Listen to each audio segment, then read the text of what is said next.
Hi everyone, this is Sarah from Crafting and Relaxing, and today I'm experimenting with my chalks, which I haven't taken out in about I don't know how long, so I'm not sure if Stampin' Up! Still sells these pastels in this case. You might have a variety of products around your house that you purchased over the years. I know we all do it, right? We buy stuff and think, oh, I'm going to use it. I think I probably purchased these to do with embossing, especially with white embossing powder. They're super cute. There's all sorts of techniques we can do with that. But today I was thinking about this Bliss set that I still have scattered all over, but I tidied up a little so you wouldn't be scared away. And I wanted to do some backgrounds. I had these Distress Oxide blends that I did in a different video. You can go back and watch that one if you want. And I thought, well, if I'm going to use these, I'd like to experiment a little bit with my chalks or my Distress Oxides and get I don't always want the look that you have when you have patterned paper or when you have Distress Oxides or when you have stickers. I like a variety of things. So on this card, you can see the paper that has the sentiment, shine and follow your heart. This is purple metallic ink, and then around the edge I used the Distress Oxide. I found that the abandoned coral goes surprisingly well with the Bliss set from Simple Stories. Oops. So I had that, and then I have some stickers and some glitter and a lot of different embellishments going on. And I also took the peacock feathers and did a light blend just to add a little interest to the bird because it was black, just black and white. So just experimenting a little with different things in different cards. So I was thinking about my inks, and then I remembered that I had these pastels, so I got them out. And I think that the most fun comes from creating your embellishments and different layers and using them on scrapbook pages or gift packages or cards. Making the card base itself isn't the fun part, right? But making all the layers and fun that go on it, that's the part I enjoy. So I thought I'd show you tonight a few things that I'm doing with different layers. So here's an example that I made, and I'll show you how I did it. This middle part is all pastels, and then I wanted the edge to be a little bit brighter to kind of go with the colors, the green in the Bliss set. So I took peacock feathers and went around the edge, and then it was too blue. And then I used spiced marmalade and went around the edge to add the yellow and make it more green. And I just love it with this rain boot sticker. And so I'll take this and put it on a card with, of course, a whole bunch of other layers and probably some shimmer and some different embellishments. But I just wanted you to see that one, and then I'll show you how I made it. So I don't like a lot of cleanup. I don't like a lot of mess. I have a couple of brushes here. If you're going to use pastels with brushes, you want to use something stiff, not just like a fluffy brush. You can use different like Q-tip things or foam applicator things. These are so old I should probably throw them away. So I just grabbed a brush, two different ones. This one is, these are some high quality brushes too. These are just Crayola brushes, nothing fancy, had them sitting around. Just dig through your house and see what you have. And then I'm gonna dip them in, and if you want, you can get your brush damp, kind of like if you wanted your eyeshadow to be applied really intensely, you can use a little bit of moisture. That's not what I'm looking for. I just want it to be soft. So I'm gonna take this lavender, and I'm just gonna blend it around. Get the brush nice and you can tell I'm fancy. I'm a fancy blender. I'm just trying to get some color down on that paper, and because I have the glass mat, I'm not worried about the mess on my desk. One of the things I did for years that people made fun of me was at work, I took the packaging when I refilled the printer. I took that packaging home with me and I used those to craft on for years. So they made fun of me, but they were great. So just whatever you have. It could be some craft paper, it could be scratch paper, whatever. Then I want a little bit darker edge on this one. I'm going to come in with some purple, and it's kind of the same idea that you would use on any blending. Just put the colors where you want them. And I'm going to leave the middle a little bit lighter on this one because I'm thinking about stamping in the middle of it. And if that ship sails, then I'll do it different. And then let's try, you don't really have to clean them off, but your colors will get a little muddy if you don't. I don't know what this green is like. A little darker than I wanted, but that's okay. And I hope you can see that.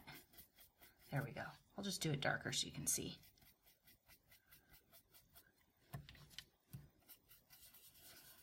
And once you get, it's kind of some powder laying on there, you can just smear it around and work with it.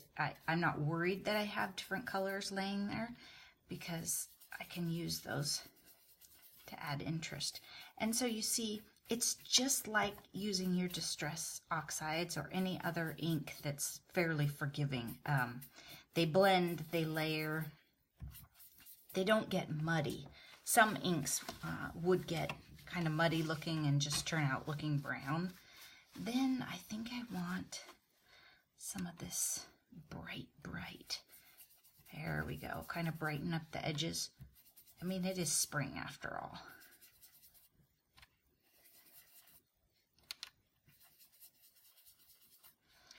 So just another experiment to take whatever you have sitting around and make it interesting with what you have. So these were tags that I had. You could cut them out with your Silhouette or your Cricut. You could also just take a piece of paper and cut a rectangle and hole punch it if you wanted. If you have a corner rounder, fine. If you don't, fine. You don't have to make it into a tag. I had these and I thought, well, it's time to use them up. That's a lot of what I'm doing. That's why I'm not using all brand new every color of Distress Oxide, because I'm trying to use some stuff up, right?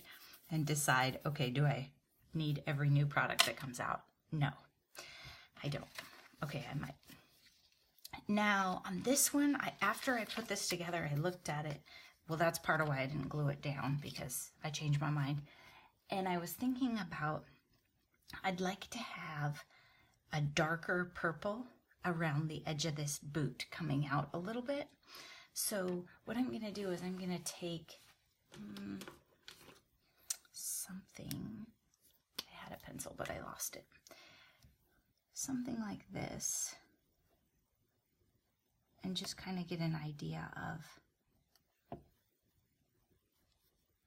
where the edge of the boot is. Okay, so just sort of a faint outline. And then I'm going to come back in with the very dark purple.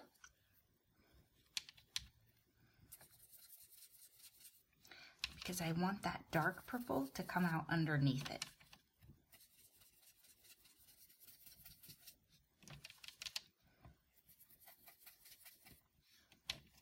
Because the sticker has so much white, I thought that would be a little more fun.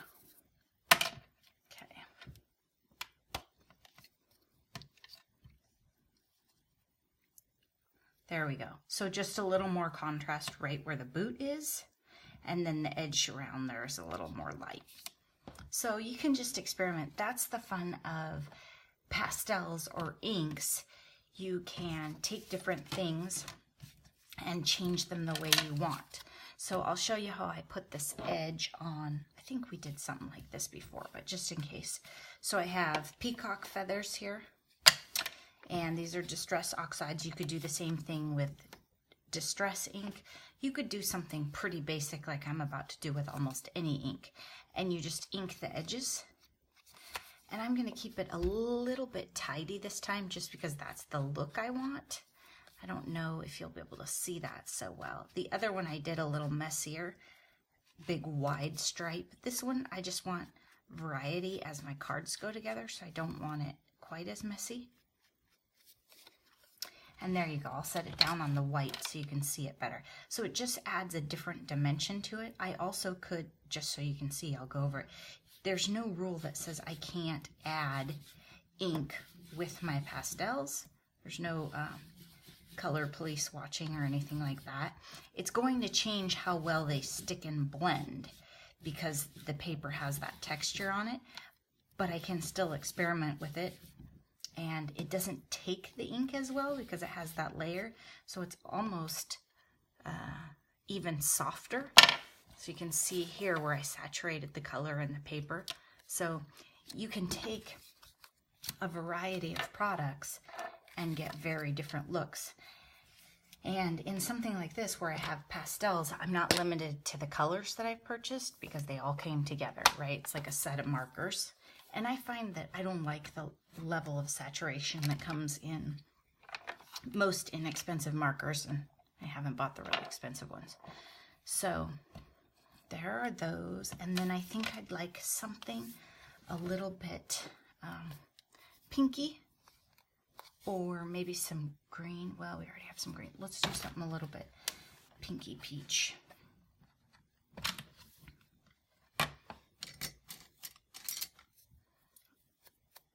Work.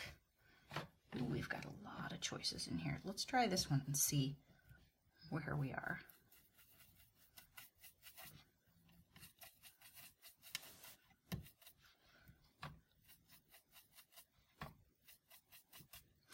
So this is just a great way to bring in some really light color, especially if you're a little heavy-handed like me and your distress oxides maybe are getting away from you and you just want super light color. Maybe you're doing some spring cards or some Easter cards, that kind of thing. Pastels are great for that. You could go try your kids' chalk too. Something like that might work. Just experiment. There aren't any rules with how you get color and interest on your paper. So it's super soft right now. I don't know if you can see that.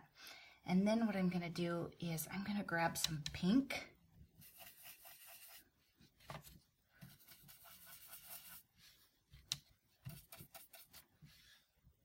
Ooh, I don't think I want that one. And I'm just picking spots and literally laying down like a circle of it.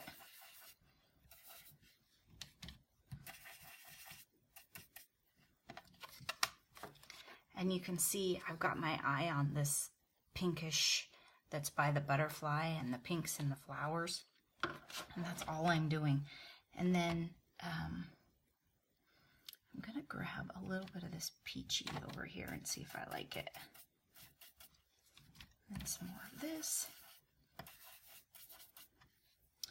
And then just for interest, I think a little bit of this.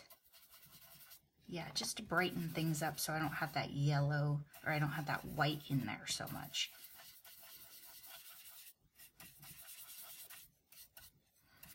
Okay, this is my high quality blending. And then I think this would look really fun with an abandoned coral edge on it. So let's go ahead and do that. So I'm just going to pull off this pad. And you'll notice when I did this edge, I mixed the two colors. So I'll go ahead and wash this now. It's time, because I don't want to, if I do a big ink project next, I'd be sad that I messed that up. A gift tag wouldn't break my heart. Okay, so now I'm going to take, and on this one, I'm going to leave it flat, I think. And we'll see. Oops, I got a little heavy-handed. You see? See what I'm talking about? Oh, but look at that. So I think on this one, I'll just ink the top and the edge really well.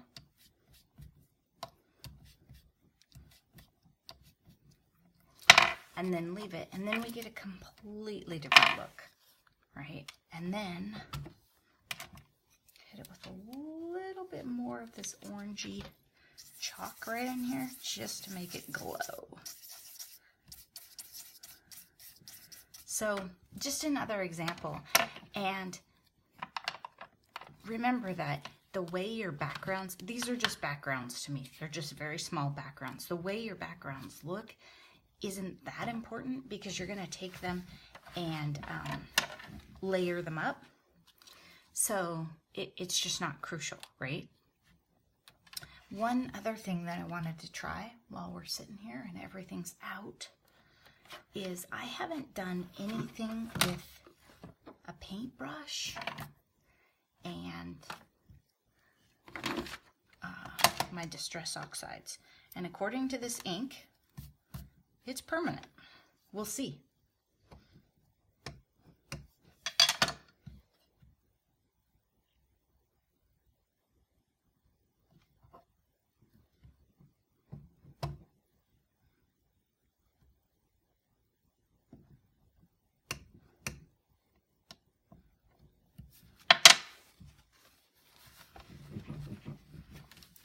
So just to increase the chances of it actually being permanent, I'm going to hit it with my embossing gun.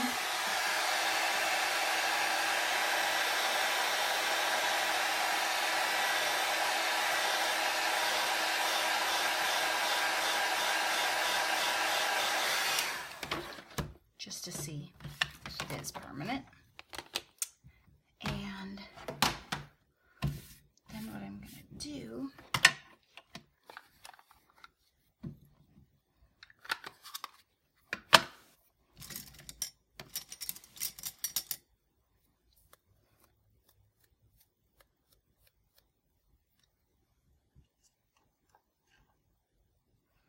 and I just have a brush, oops, another fancy Crayola.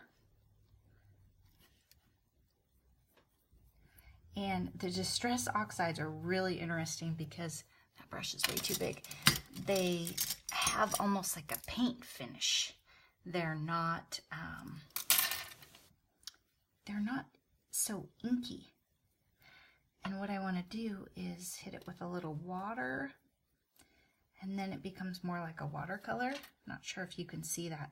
So the top part where I didn't use the water is very saturated, almost like a chalky looking acrylic paint. I'll just lay some color down so you can see it. Gotta get my brush in there. And you can see it even goes right over and is translucent. So look at that. It's translucent on there.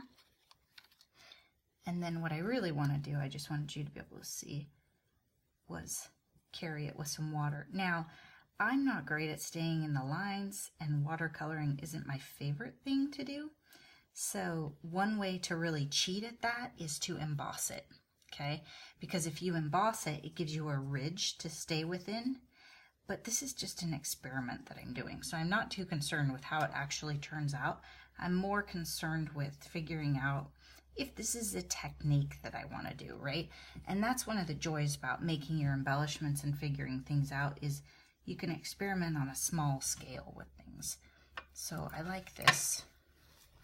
I probably have nicer brushes somewhere too. Okay, and I'm just going to color this one.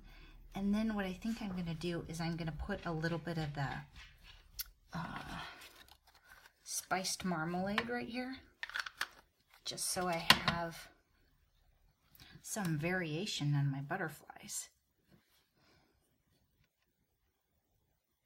Whoa, way too much water, but you get the idea.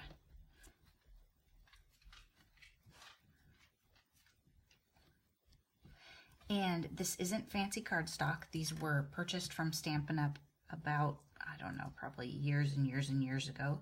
So it's not any particular watercolor cardstock. It's nothing fancy. I'm just testing it out to see how I like it. And like I said, I'm not typically a watercolor fan.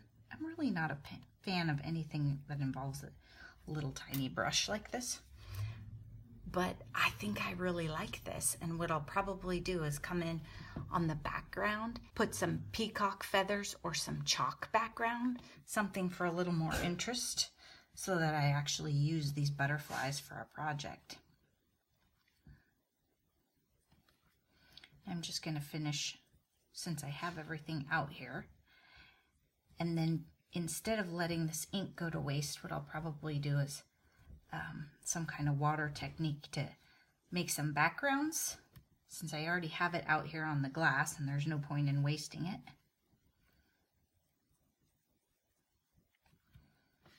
And I am impressed with these inks, I must say.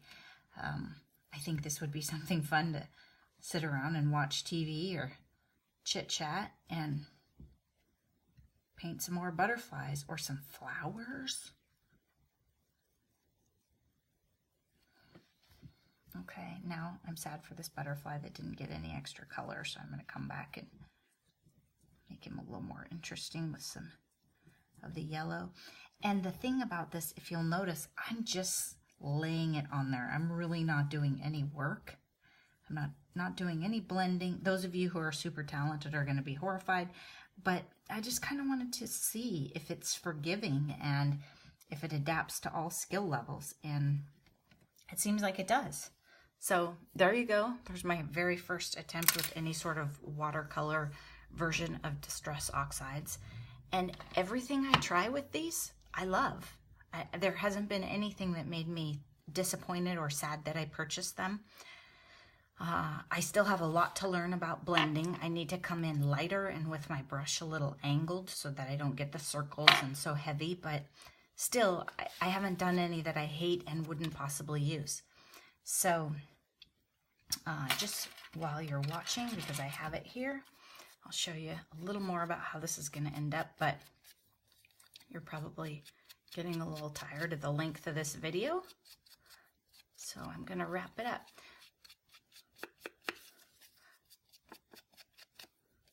Just put some ink on there. Okay, and then I think what I'll do is I'll let it dry a little, and then I'll just come in lazy over the top of it with this. I don't think I'll actually paint on my color, but I might get super interested. And then the other thing I'll probably do is something I'll just show you. Well, I can't find my pen, my super fine Sharpie right now. This one will work just as well, but you know, some kind of little trail just for interest, wandering, meandering butterflies.